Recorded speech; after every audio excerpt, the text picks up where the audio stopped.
Good afternoon, and thank you for being here. I'm Dr. Heather Jarrell, the Chief Medical Examiner for New Mexico at the Office of the Medical Investigator. I'd like to begin by stating that it is unprecedented for the Office of the Medical Investigator to make public statements about death investigations.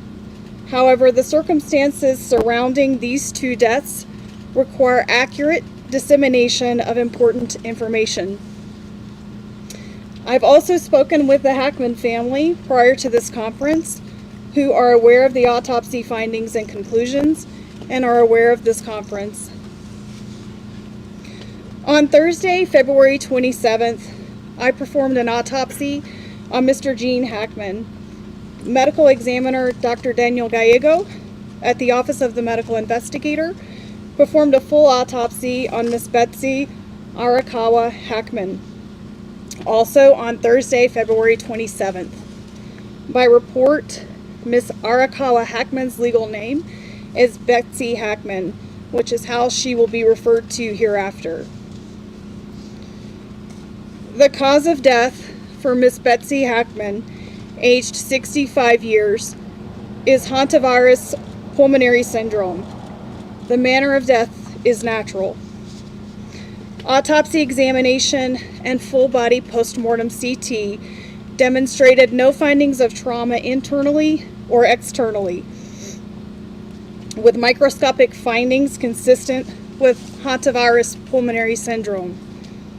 Laboratory testing was positive for Hantavirus at a clinical lab, with required confirmation testing positive at Scientific Laboratories Division. Testing for COVID-19, influenza, and other common respiratory viruses was negative.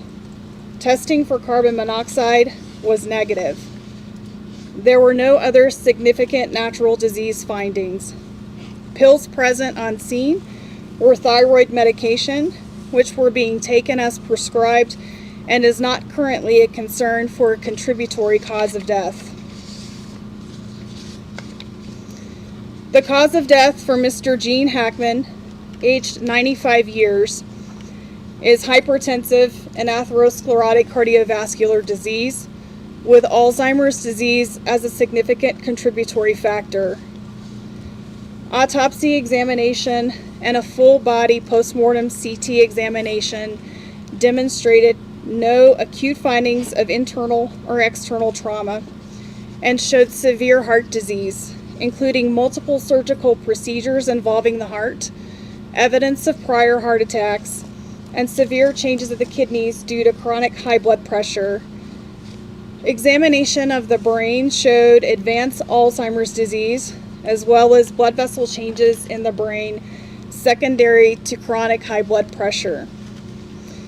Laboratory testing performed at Scientific Laboratories Division was negative for COVID-19, influenza, and other common respiratory viruses. Testing for Hantavirus was negative. Testing for carbon monoxide was negative. Additionally, there were no autopsy findings concerning for Hantavirus infection. I have been asked when death occurred for these individuals. There is no reliable scientific method to accurately determine the exact time or date of death. Mr. Hackman's initial pacemaker data revealed cardiac activity on February 17th, with subsequent pacemaker interrogation demonstrating an abnormal rhythm of atrial fibrillation on February 18th, which was the last record of heart activity. Based on this information, it is reasonable to conclude that Mr. Hackman probably died around February 18th. Based on the circumstances, it is reasonable to conclude that Ms. Hackman passed away first, with February 11th being the last time that she was known to be alive. Lastly, clinically, hantavirus infection is characterized by flu-like symptoms consisting of fever, muscle aches, cough, sometimes vomiting and diarrhea that can progress to shortness of breath and cardiac or heart failure and lung failure. This occurs after a 1 to 8 week exposure to excrement from a primarily particular mouse species that carries hantavirus. The mortality of hantavirus, the mortality rate of the hantavirus strain in the Southwest is about 38 to 50%. The hantavirus strains in the United States are not transmissible from person to person. And so this is an appropriate time to segue to Dr. Aaron Phipps, the state public health veterinarian with the New Mexico Department of Health. But before I do so, I'd like to kindly ask for everyone to please respect the privacy that Mr. Gene Hackman, Miss Betsy Hackman, and their family and friends deserve. Thank you.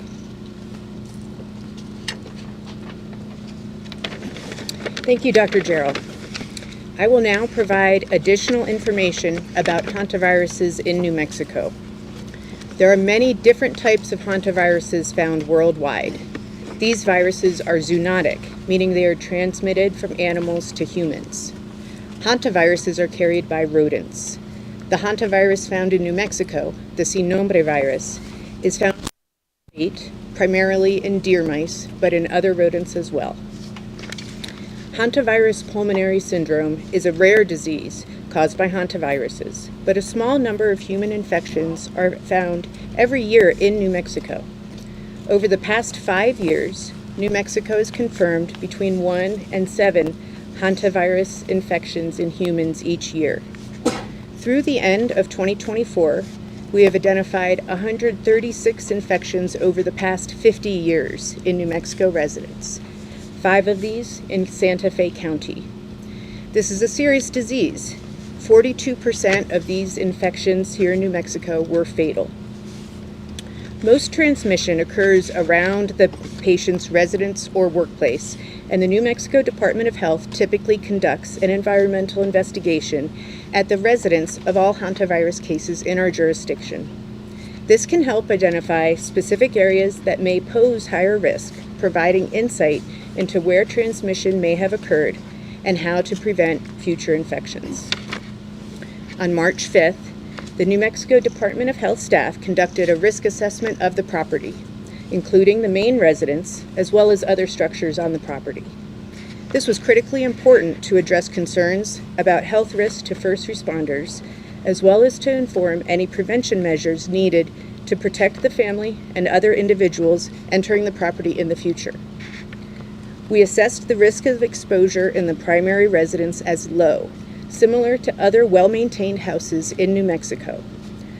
We did identify signs of rodent entry in other structures on the property and provided information and resources about reducing the risk of hantavirus transmission related to those areas. Hantavirus can be transmitted to people through rodent urine, droppings, or saliva, so it is important to take special steps when cleaning up after rodents. Avoiding contact with or breathing in aerosolized rodent urine or feces, especially in a poorly ventilated area, is key. Detailed guidance can be found on the New Mexico Department of Health and the CDC websites, but I will provide a very brief summary now. It is important to use gloves and a well-fitting N95 mask when around or cleaning rodent-infested areas, and to open any windows or doors for at least 30 minutes beforehand to increase ventilation. Spray the area thoroughly with a 10% bleach solution or a commercial disinfectant. Let it sit for 5 minutes. Next, clean the area with paper towels, then throw them away in a covered garbage can that is regularly emptied. Before removing gloves, wash your gloved hands with soap and water or with a disinfectant, and then after removing gloves, wash your hands again with soap and water. It's important to never sweep up or vacuum mouse droppings, since this can spread particles up into the air. Since hantavirus is found throughout New Mexico, awareness of these risks and how to reduce them is important for all New Mexicans. The New Mexico Department of Health extends our deepest condolences to the families and friends during this difficult time. Thank you.